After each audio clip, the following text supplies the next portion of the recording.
मनुष्य के सारे संबंधों का आधार है अपेक्षा। पति कैसा हो जो मेरा जीवन सुख और सुविधा से भर दे। पत्नी कैसी हो जो सदैव मेरे प्रति समर्पित रहे। संतान कैसी हो जो मेरी सेवा करे, मेरा आदेश माने। मनुष्य मनुष्य उसी को प्रेम भी कर पाता है जो उसकी अपेक्षा पूर्ण करता है। और अपेक्षा की तो नियति है भंग होना। कैसे?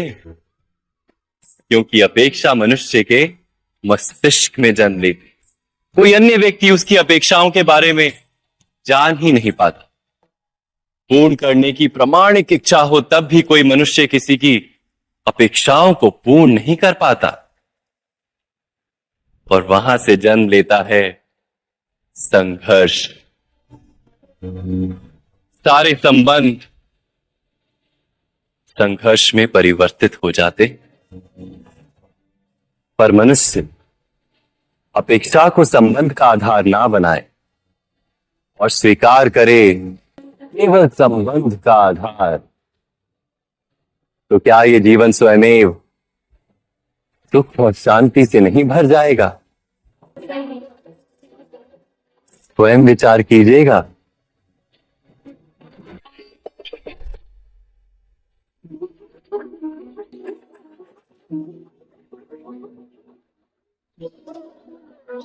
समय के आरंभ से ही मनुष्य को एक प्रश्न सदा पीड़ा देता है कि वो अपने संबंधों में अधिकतम सुख और कम से कम दुख किस प्रकार प्राप्त कर सकता है। क्या आपके सारे संबंधों ने आपको संपूर्ण संतोष दिया है? विचार कीजिए। हमारा जीवन संबंधों पर आधारित है। हमारी सुरक्षा संबंधों पर आधारित है। इसी कारण हमारे जीवन के सारे सुखों का आधार भी संबंध। किंतु फिर भी हमें संबंधों में ही अधिकतर दुख क्यों प्राप्त होते हैं? सदा ही संघर्ष भी संबंधों से ही उत्पन्न क्यों हो जाते हैं? कभी विचार किया? जब कोई व्यक्ति किसी अन्य व्यक्ति के विचार अथवा कार्य को स्वीकार नहीं करता, उसमें परिवर्तन करने का प्रयत्न करता है, तो संघर्ष जन्म लेता है। अर्थात जितना अधिक अस्वीकार उतना ही अधिक संघर्ष, और जितना अधिक स्वीकार उतना ही अधिक सुख। क्या ये वास्तविकता नहीं? यदि मनुष्य स्वयं अपनी अपेक्षाओं पर अंकुश रखे, अपने विचारों को पर किसी अन्य व्यक्ति में परिवर्तन करने का प्रयत्न ना कर स्वयं अपने भीतर परिवर्तन करने का प्रयास करे, तो क्या संबंधों में संतोष प्राप्त करना इतना कठिन? अर्थात क्या स्वीकार ही संबंध का वास्तविक अर्थ नहीं? स्वयं विचार कीजिए।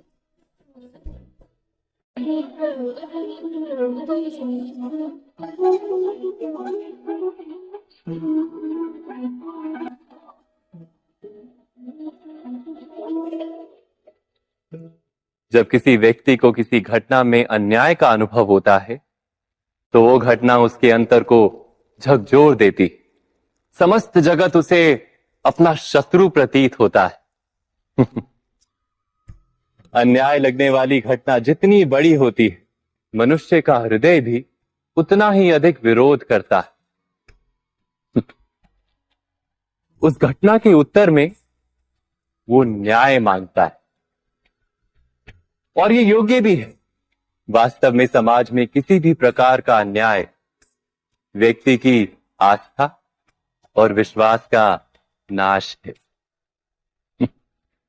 किंतु ये न्याय क्या है?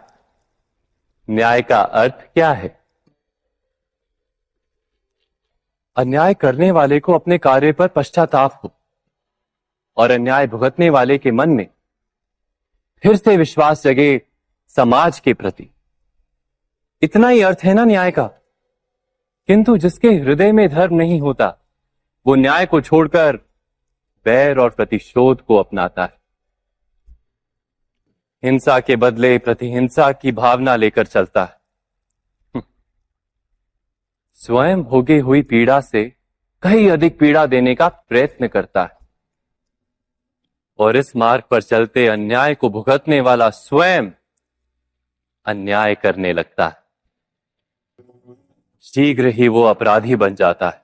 अर्थात न्याय और प्रतिशोध के बीच बहुत कम अंतर होता है, और इसी अंतर का नाम है धर्म। क्या ये सत्य नहीं? स्वयं विचार कीजिए। वो व्यक्ति जब निकट आते हैं तो एक दूसरे के लिए सीमाएं और मर्यादाएं निर्मित करने का प्रयत्न अवश्य करते हैं। हम यदि सारे संबंधों पर विचार करें तो देखेंगे कि इन सारे संबंधों का आधार यही सीमाएं हैं जो हम दूसरों के लिए निर्मित करते हैं, और यदि अनजाने में भी कोई अन्य व्यक्ति इन सीमाओं को तोड़ता है तो उसी क्षण हमारा हृदय क्रोध से भर जाता है। इन सीमाओं का वास्तविक रूप क्या है?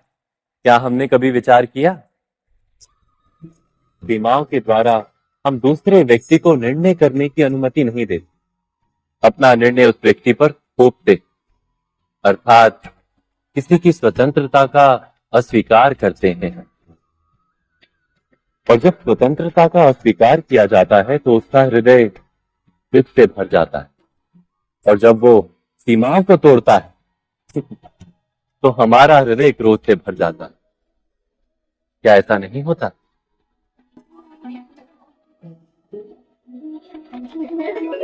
पर यदि एक दूसरे की स्वतंत्रता का सम्मान किया जाए तो किसी मर्यादाओं या सीमाओं की आवश्यकता ही नहीं होती। अर्थात जिस प्रकार स्वीकार किसी संबंध का देह है, क्या वैसे ही स्वतंत्रता किसी संबंध की आत्मा नहीं? स्वयं विचार की।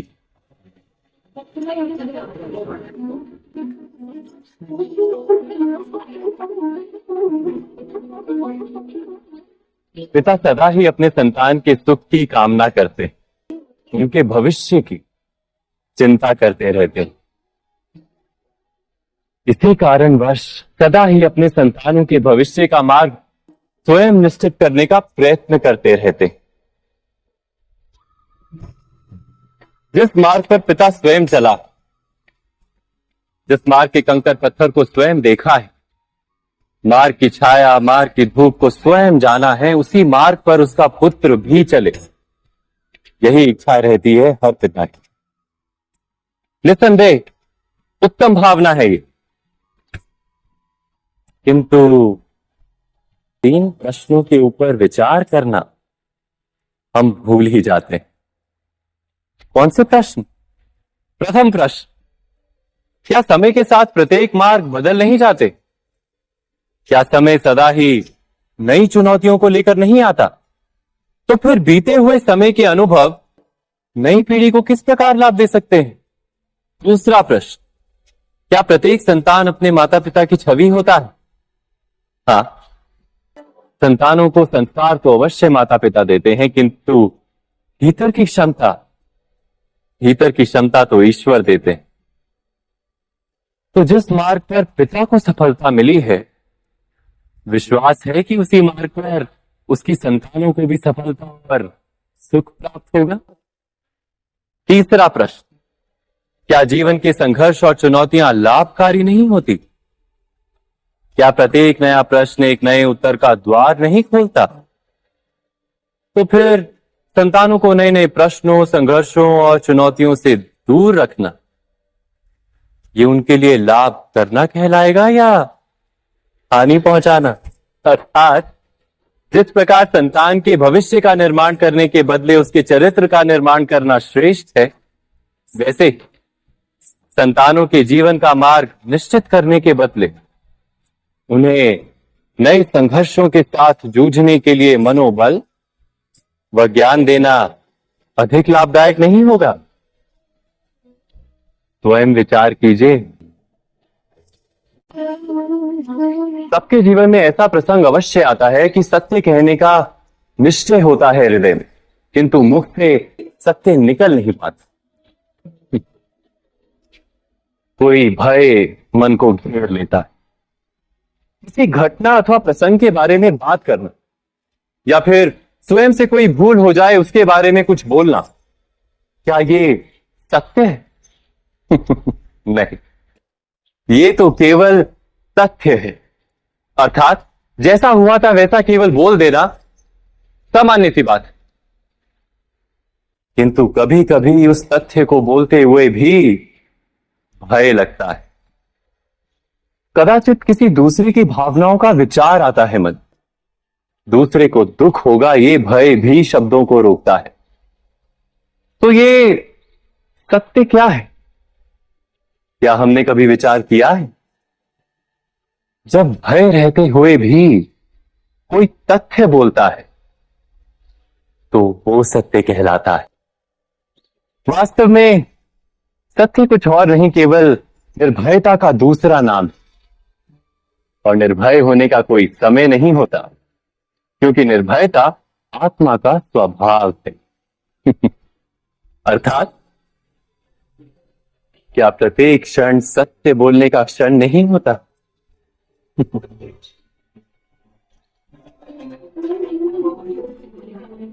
स्वयं विचार कीजिए, जब भी किसी की आशा और इच्छा भंग होती है तो उसका हृदय क्रोध से भर जाता है। जिस व्यक्ति को वो अपना अपराधी समझता है उसे दंड देने का प्रयत्न करता है। पर क्या हमारी इच्छा या आशा का भंग होना क्या सदा ही किसी का अपराध होता है?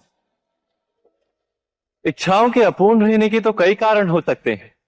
कुछ तो संजोग के कारण अधूरी रह जाती हैं और कुछ नियति के कारण। और कभी कभी इच्छाओं का स्वरूप ही ऐसा होता है कि वो पूर्ण नहीं हो पाती। बिना परिस्थिति पर विचार किए किसी को अपराधी मान लेना न्याय नहीं, प्रतिशोध है। न्याय का आधार तो दया है, करुणा है, और प्रतिशोध का आधार क्रोध, अहंकार। अर्थात हृदय में करुणा धारण किए बिना किसी के अपराध के विषय में विचार करना, किसी को दंड देना, क्या अपने आप में ही अन्याय नहीं?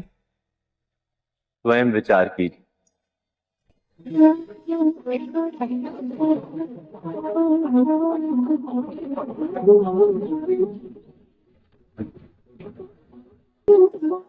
सपनों और पूर्वाभासों के आधार पर हम भविष्य के सुख दुख की कल्पना करते हैं। भविष्य के दुख का कारण दूर करने के लिए हम आज योजना बनाते हैं। किंतु कल के संकट को आज निर्मूल करने से हमें लाभ मिलता है या हानि पहुंचती है? ये प्रश्न हम कभी नहीं करते। सत्य तो ये है कि संकट और उसका निवारण सात जन से, व्यक्ति के लिए भी और सृष्टि के लिए भी। नहीं, आप अपने भूतकाल का स्मरण कीजिए, इतिहास से देखिए, आप तुरंत ही ये जान पाएंगे कि जब जब संकट आता है तब तब उसका निवारण करने वाली शक्ति भी जन्म लेती है। यही तो जगत का चलन है। वस्तुतः संकट ही शक्ति के जन्म का कारण है। प्रत्येक व्यक्ति जब संकट से निकलता है तो एक पद आगे बढ़ा होता है, अधिक चमकता है, आत्मविश्वास से अधिक भरा होता है, ना केवल अपने लिए अपितु विश्व के लिए भी। क्या ये सत्य नहीं? वास्तव में संकट का जन्म है एक अवसर का जन्म, अपने आप को बदलने का, अपने विचारों को ऊंचाई पर करने का अवसर, अपनी आत्मा को बलवान और ज्ञान मंडित बनाने का अवसर। जो ये कर पाता है उसे कोई संकट नहीं होता, किंतु जो ये नहीं कर पाता वो तो स्वयं एक संकट है विश्व के लिए। विचार कीजिए।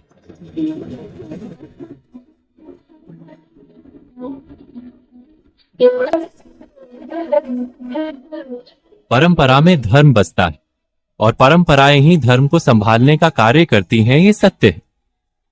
पर क्या केवल परंपरा ही धर्म है? विचार कीजिए। सत्य तो यह है कि जिस प्रकार पाषाण में शिल्प होता है उसी प्रकार परंपरा में धर्म होता है। इस पत्थर में शिल्प है, ये पत्थर शिल्प नहीं। शिल्प को उजागर करने के लिए उसे तोड़ना पड़ता है, अनावश्यक भागों को दूर करना पड़ता है। ठीक इसी प्रकार परंपराओं में धर्म ढूंढना पड़ता है। जिस प्रकार इंद्र पूजा की परंपरा को तोड़कर गोवर्धन पूजा का धर्म ना ढूंढा जाता तो यादवों को उनकी मुक्ति का मार्ग नहीं मिल पाता। अर्थात परंपरा को पूर्णता छोड़ देने वाला धर्म से वंचित रह जाता है और परंपरा का अंध अनुकरण करने वाला भी धर्म को प्राप्त नहीं कर पाता। कहते हैं हंस के पास नीर क्षीर विवेक होता है, दूध में मिले पानी को छोड़कर केवल दूध ही ग्रहण करता है। तो क्या सच्चा धर्म प्राप्त करने के लिए हृदय में ज्ञान से जन्मा विवेक आवश्यक है? और ऐसे विवेक के बिना जिसे धर्म मान भी लिया जाए, जो वास्तव में धर्म ना भी हो, ऐसा भी तो हो सकता है। स्वयं विचार कीजिएगा।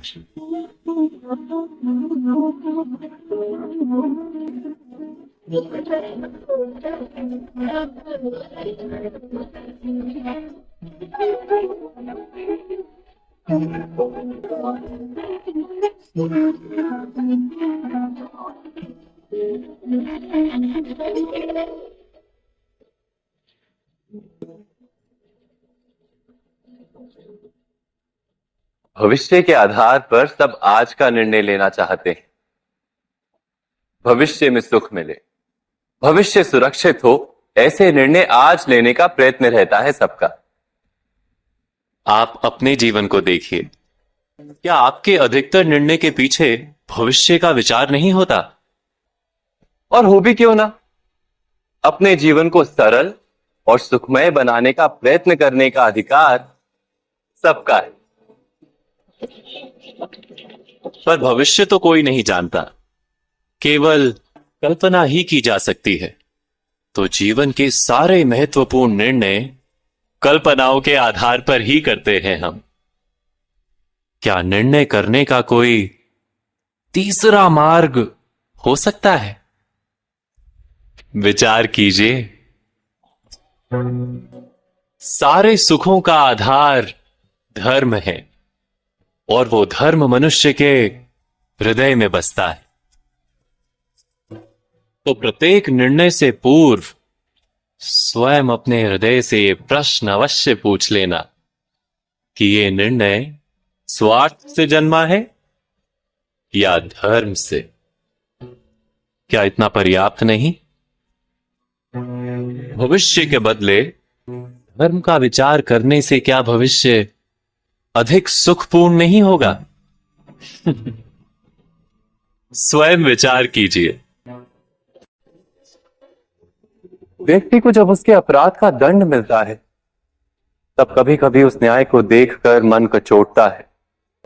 प्रश्न उठता है हृदय में कि जब वो अपराध हुआ था तब व्यक्ति भिन्न था, उसके पश्चात उसने इतने पश्चाताप किए, स्वयं में इतना परिवर्तन किया, फिर उसे दंड क्यों मिले? पर जहां आघात होता है वहां प्रत्याघात भी होता है। जैसा कर्म वैसा फल। यदि किसी को प्रेम दोगे तो सुख प्राप्त होगा, यदि किसी की हत्या करोगे तो मृत्यु दंड मिलेगा। जैसा कार्य वैसा ही न्याय। तो फिर प्रायश्चित और पश्चाताप का कोई मूल्य नहीं है? अवश्य है मूल्य। प्रायश्चित और पश्चाताप मनुष्य की आत्मा को बलवान करता है, आने वाले दंड को स्वीकार करने के लिए मनुष्य को तैयार करता है। अर्थात बिना प्रायश्चित के दंड स्वीकार करने का कोई मूल्य है? स्वयं विचार कीजिए।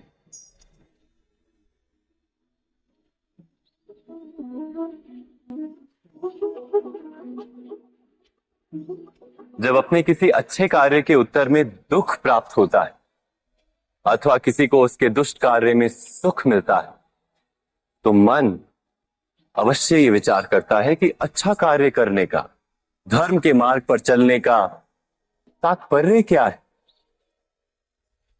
पर दुष्ट आत्मा को क्या प्राप्त होता है ये भी देखिए। दुष्टता करने वाला हृदय सदा चंचल रहता है, अकुलाता रहता है। मन में सदा नए नए संघर्ष उत्पन्न होते हैं। अविश्वास उसे जीवन भर दौड़ाता है। क्या ये सुख? जबकि धर्म पे चलने वाला, अच्छा कार्य करने वाला, सत् चरित्र व्यक्ति का हृदय शांत रहता है। परिस्थितियां उसके जीवन के सुख में बाधा नहीं बनती। समाज में सम्मान और मन में संतोष रहता है सदा। अर्थात अच्छा बर्ताव भविष्य में किसी सुख का मार्ग नहीं, अच्छा बर्ताव स्वयं सुख, अथवा बुरा बर्ताव भविष्य में किसी दुख का मार्ग नहीं। अधर्म उसी क्षण दुख उत्पन्न करता है। धर्म से सुख नहीं, धर्म स्वयं।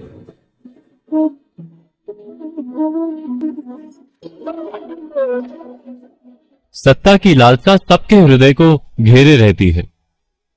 प्रत्येक व्यक्ति अपना एक राष्ट्र निर्मित करने का प्रयत्न अवश्य करता है।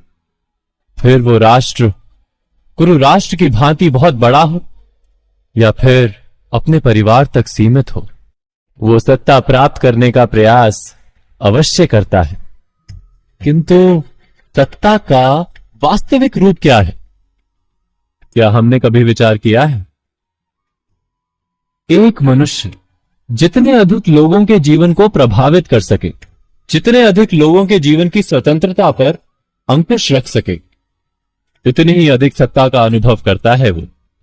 सत्ता का वास्तविक रूप ही है अन्य के जीवन पर स्वयं का प्रभाव। किंतु क्या वास्तविक प्रभाव प्रेम, दया, करुणा और धर्म से निर्मित नहीं होता? जब भी मनुष्य कठोरता और अधर्म से सत्ता प्राप्त करने का प्रयत्न करता है, तब वो दूसरों के हृदय में विरोध अथवा विद्रोह को जन्म देता है। और परिणाम कुछ इस प्रकार। हां, कुछ समय के लिए वो स्वयं को प्रभावी और शक्तिशाली अवश्य पाता है, किंतु वो वास्तविक सत्ता नहीं। यही कारण है कि भृगु और वशिष्ठ जैसे ऋषियों की आज भी पूजा की जाती है, रावण और हिरण्यकश्यप की नहीं। इस पर तो आप विचार अवश्य करें। सत्य कहा ना?